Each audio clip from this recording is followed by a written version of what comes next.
Hello and welcome back to the channel. Today I'm going to show you step by step how to start a science blog. So what we're going to cover today is what is a science blog with a few examples.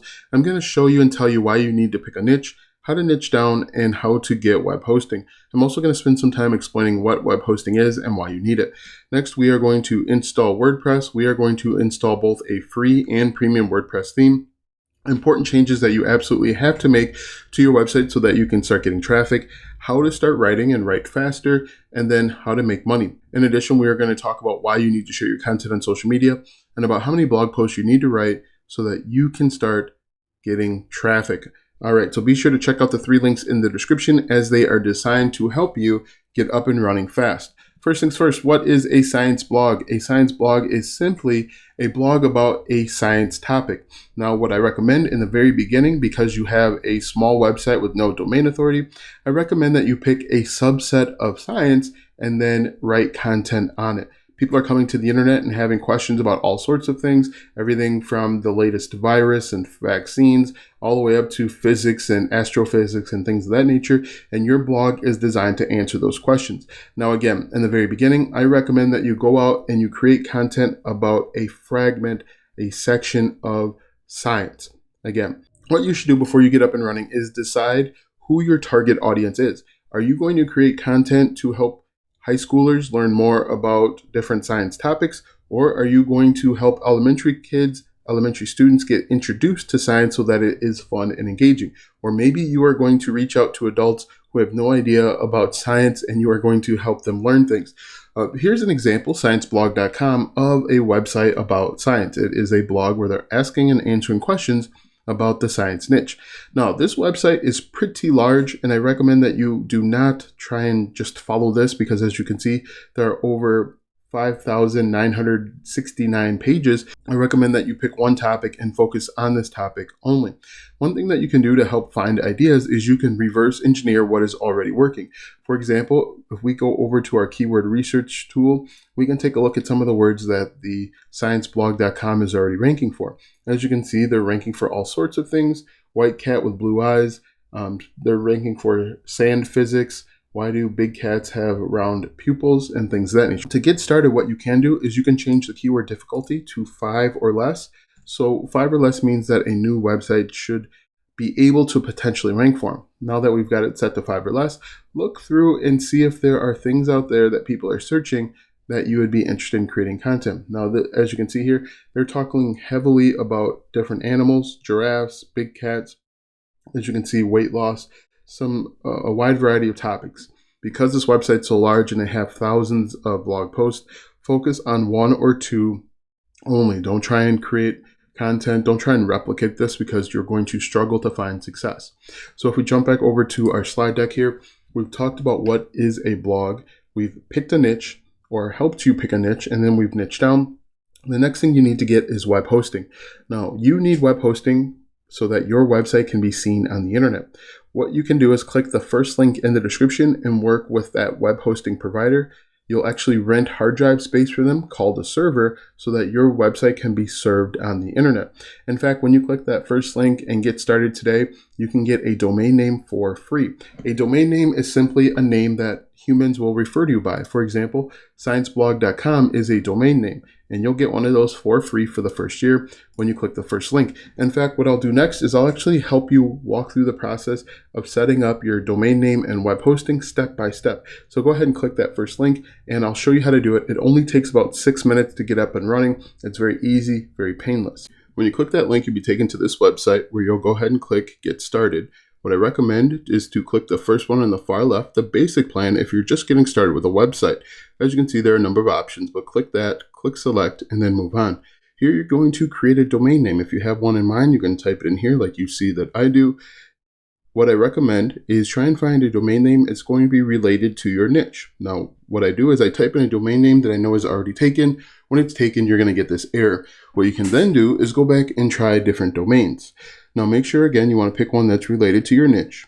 Click Next, and then you're going to see a green box that says that it's approved. The next step is simply to go through and enter in your contact information. Make sure that when you scroll down here, make sure that you leave all of the settings on. But again, enter in your contact information, the settings right here where it says domain privacy, leave all of this checked.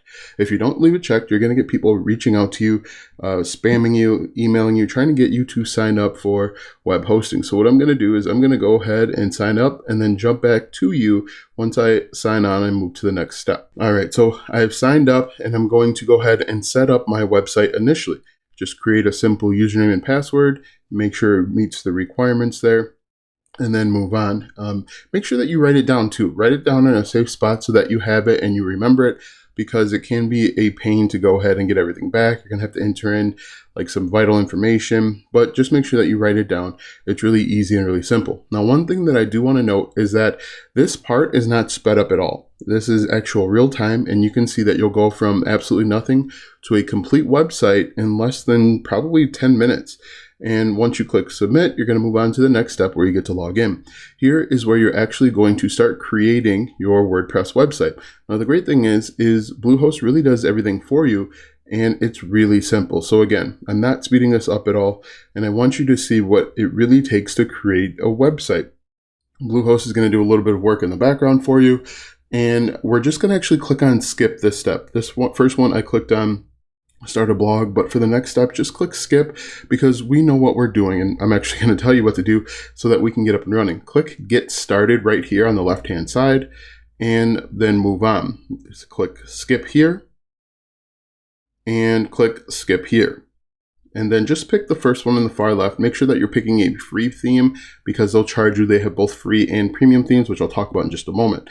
So right now, it's actually creating your WordPress website. In just a few moments, you're going to click on log in to WordPress on the right-hand side there. You'll see it in just a second. And then we can actually start looking at some basic configurations. All right, so we click log in, and now we actually have a WordPress website. What may need to happen is you may need to click refresh a few times to get it to work, but now we have our website, as you can see. Now what I'm going to do is I'm actually going to log in and delete a few plugins, because right now it has the coming soon.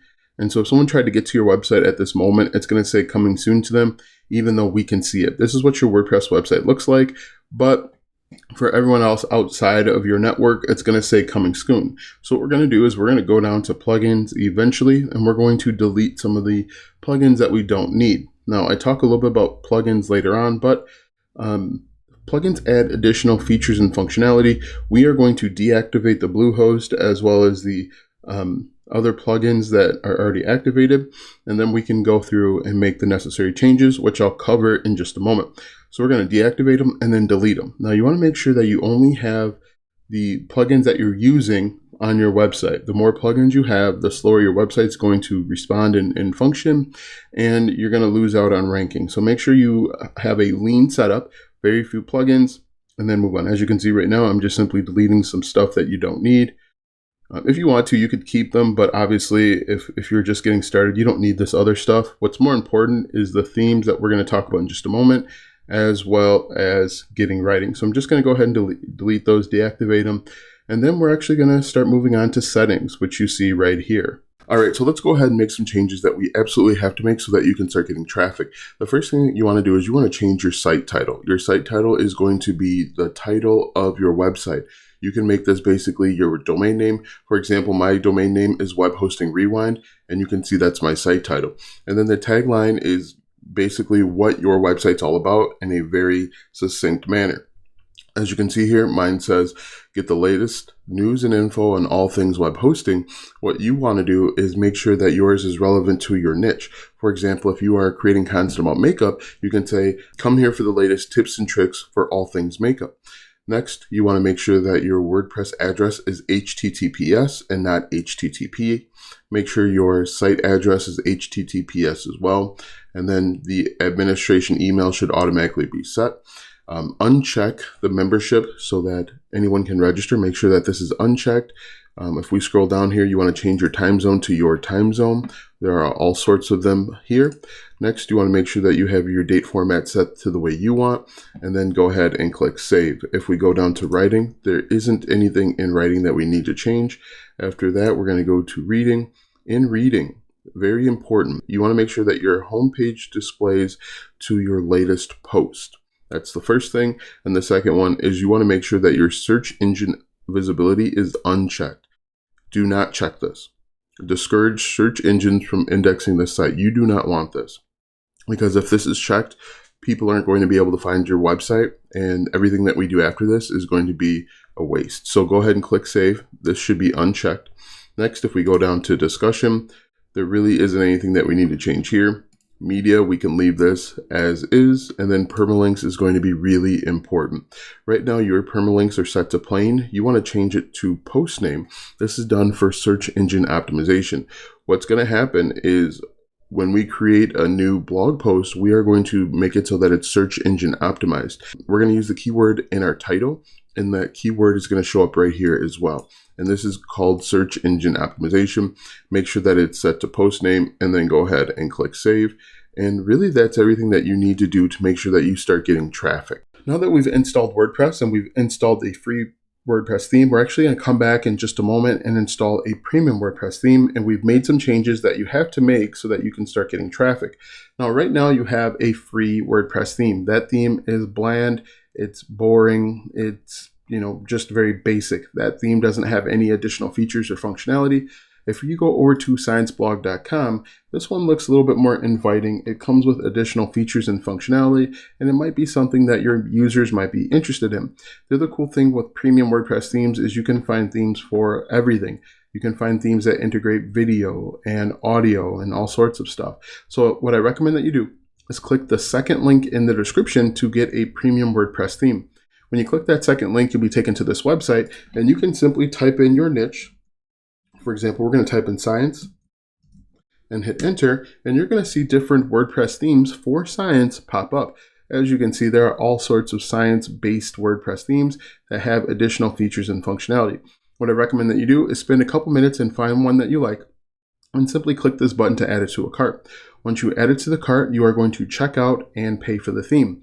Once you pay for the theme, you're going to download a zip file to your computer, and you are going to unpack that zip file. Once you have that zip file unpacked, you are going to upload that file right into your WordPress website. And to do that, we are simply going to go back over to our WordPress dashboard. We are going to go to Appearance, and we're going to click on Themes.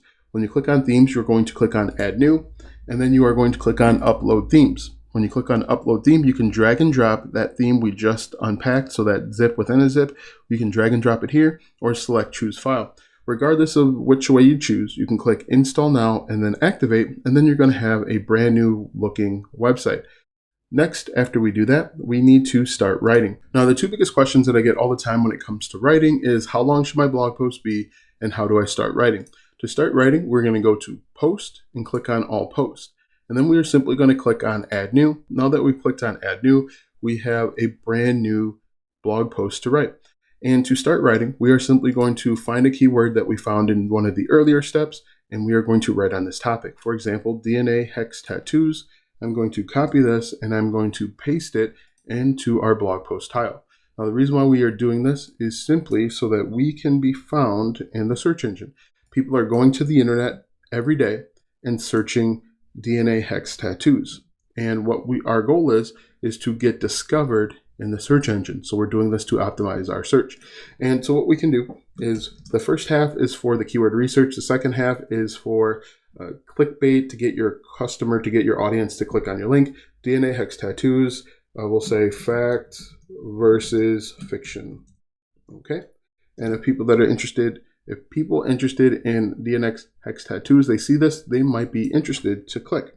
And so now that we have that, we need to figure out how long our blog post should be and how to start writing.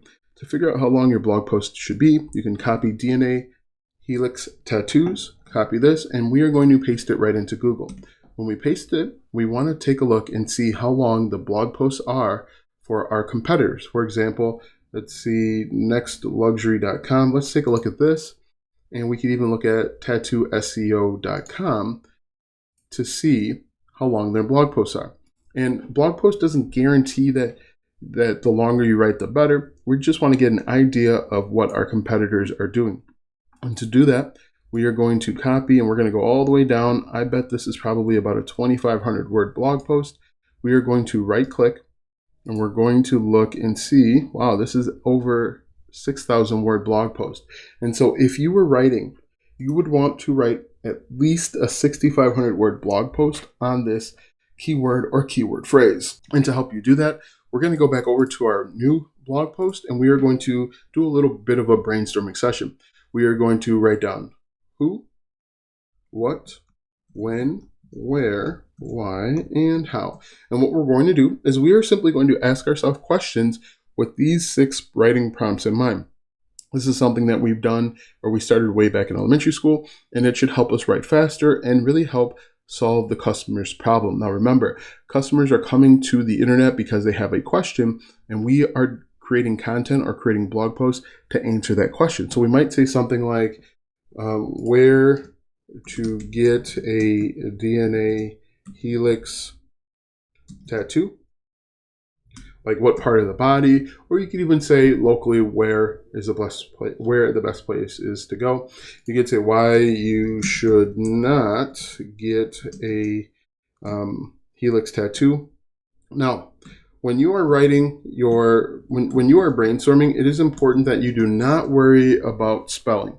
You want to get your ideas down on paper, metaphorically speaking, and worry about the spelling later. So if you spell a couple words wrong, that's fine. We're going to go back and clean them up when we start writing. So go through, spend about 10 or 15 minutes asking and answering questions with regard to your keyword. Once you do that, once you go through the 15-minute training, you're going to keep the ones that you like, and you're simply going to delete the ones that aren't relevant. And once you do that, the ones that you keep, you are going to turn these into H2s, and then you are simply going to answer the question. You should get a helix tattoo on your upper forearm. Now, obviously, I don't know if that's right or wrong, but as you can see, that is how you write a blog post. And you're simply just going to continue writing until you've answered the question completely, and then you are going to click on submit or publish. Once you click on publish, the blog post will be alive for the entire world to see, hear, and react to. Now, if we jump back over to our slide deck, the next step is to figure out how to make money. There are a number of ways to make money with your website. I'm going to cover a few of them right now. Now, if we jump back over to this website, one of the ways that they're making money is simply by placing ads right on their website. If we look at this here, they have this video ad right here, and they have an ad at the very bottom. If someone watches this video ad for a certain length of time, they make money. If someone clicks on this ad down here at the bottom, the owner of the website makes money. And you can do this too. To get started, you can go over to Google AdSense and you can get started by clicking this button. And the great thing with Google AdSense is you can go through the process and they will place ads on your website automatically. You don't have to do any manual configuration. It's really easy, really simple. The only downside to Google AdSense is they will not pay you very much. You are going to get paid pennies on the dollar in the very beginning. Now, once you start getting significant traffic, you can actually move up to a more premium ad network. You can move on to Ezoic, Mediavine, AdThrive. There's a bunch of them out there that you can work with, and they're going to pay you a significantly higher amount of money. Now, placing ads right on your website is just one way that you can make money. You can also make money with affiliate marketing. Now, affiliate marketing is simply recommending or selling other people's products and services. The way that affiliate marketing works is you are going to find products or services that are in line or congruent with your blog post. And what you'll do is you'll sign up to become an affiliate. For example, you could sign up to become an affiliate for Amazon, and Amazon's going to give you your unique URLs called affiliate links that you can place right into your blog or website. And when people click on those links and buy the product, you will get paid a commission. Now, the key to affiliate marketing is recommending products that are in line or congruent with your target audience. If you are creating content about Bunsen burners, recommend Bunsen burners.